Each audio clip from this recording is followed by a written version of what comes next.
you're in for a real treat this week, ladies and gentlemen. The memo that went around said that this show's gonna be all culture-like.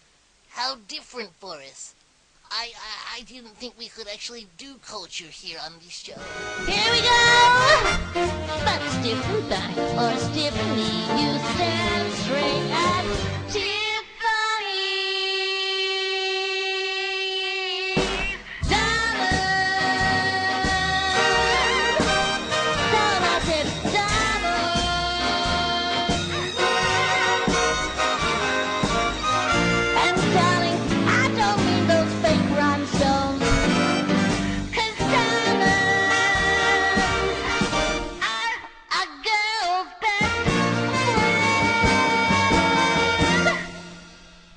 Friend.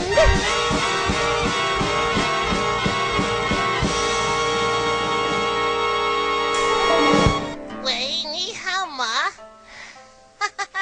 Darling, as you can tell, we're going all oriental on your asses this week here for the Queen Miss Left Titter show.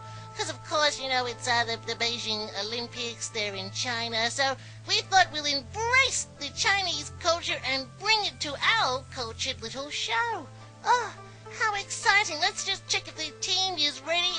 Aunt Ethel, are you ready in your set?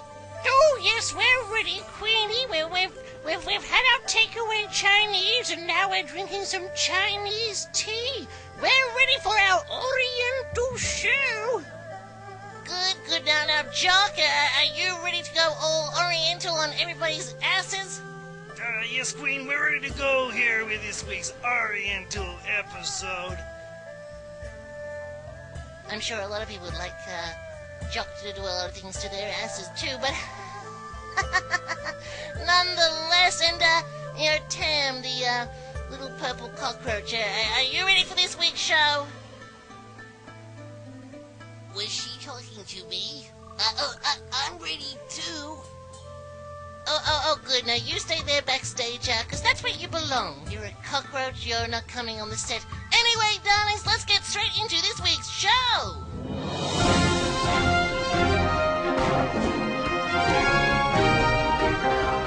Chuck here with this week's weird and wonderful worldly news. Going Oriental style. Unfortunately, we can't go Oriental style actually in China, and we tried the local Chinese takeaway store, but they sort of looked at us strangely. A puppet show in a Chinese store. I see how that may not work. We did try to get over there to Beijing for the Olympics, but unfortunately, Tam, the purple cockroach, stopped us from getting through customs. Something about animals not able to fly. I know, it's a bit weird. Anyway, the Chinese government did their bit for us and sent us a huge box of some of their air so we could fill our studio here with it to give it the Oriental feel. The authentic Oriental feel. You want to go and release that box of air in the studio now? Yeah, thank you. Ooh, it's getting a bit foggy in here. Anyway, let's get straight into it. This week's weird and wonderful worldly news, my friends, of course, comes from China, where over 3,400, oh, it's getting a little bit hard to breathe in here, and, strange. Anyway, 3,400 kids so far have been named Olympics to celebrate, of course, the Beijing 2008 Olympics. A weird... how do these people breathe this air? How are Olympians gonna breathe this air? God, I couldn't even walk around the corner breathing this air, let alone run a lap around a field or swim down a pool. Whoa! I can barely see the camera. Hello? Hello, are you there? Hello? If you can hear me, I can't see you. That's this week's weird and wonderful worldly news. Poor Jock. We almost killed him. And that little number wasn't even funny.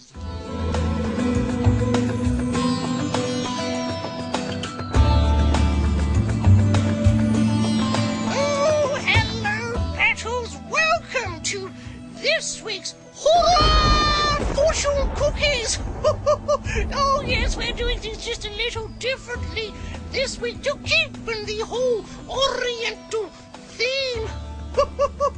Oh, it's so exciting. You know, I've just finished my takeaway Chinese and drinking my Chinese tea now.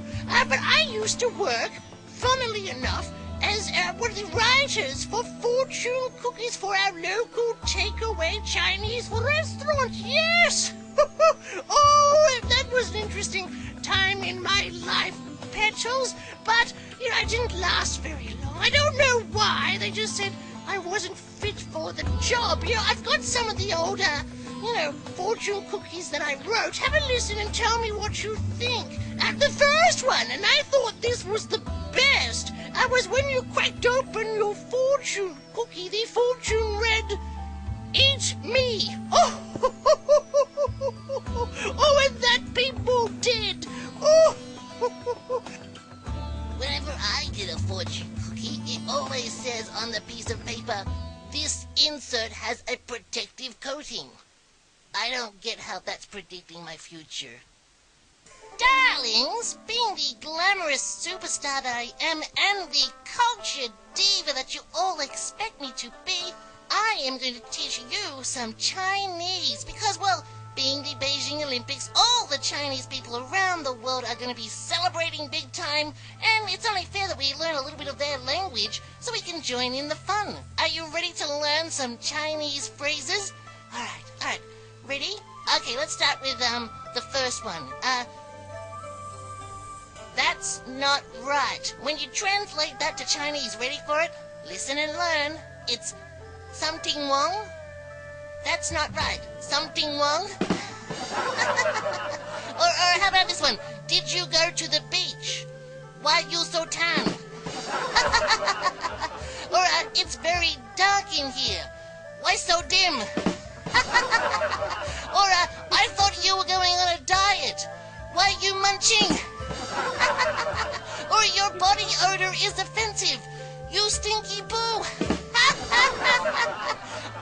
Wait. Hold on. They're not real Chinese words. Oh, Queen, that reminds me of another fortune cookie that I once wrote. Patrons who mock waiters' accent unwittingly consume chef's bodily fluids. What Tibadong? That's Chinese for I don't understand. Another fortune cookie, hula fortune cookie, that I once wrote when I was working back at the Chinese restaurant was, your strengths lie in your continued belief that what you just ate was actually duck. There is absolutely no culture to this week's show. Oh, darlings, I promise you this is the last one. Ready for it? Okay. I bumped into a coffee table. Definitely a phrase most people need to learn. And when translated, I bang my knee. Oh, darlings, that's this week's show. I do hope you enjoyed our Chinese cultural experience here on the Queen Miss Left Titter Show. Make sure you tune in again next week for more enthralling and entertaining crap that we like to produce here on the show. Until next week, darlings, kisses! Mwah! 我非常对不起, which means I am very, very sorry for, this week's show. We tried to do culture, but I think we may have just insulted all the Chinese people and the Chinese culture. 非常对不起. Oh well, 谢谢 for watching the show this week, which means thank you for watching the show this week. See you next week. Bye-bye. I think I'm turning Japanese. This is not the right song. It's like Chinese. I like Chinese. Dim Sims, fried cat, and dog.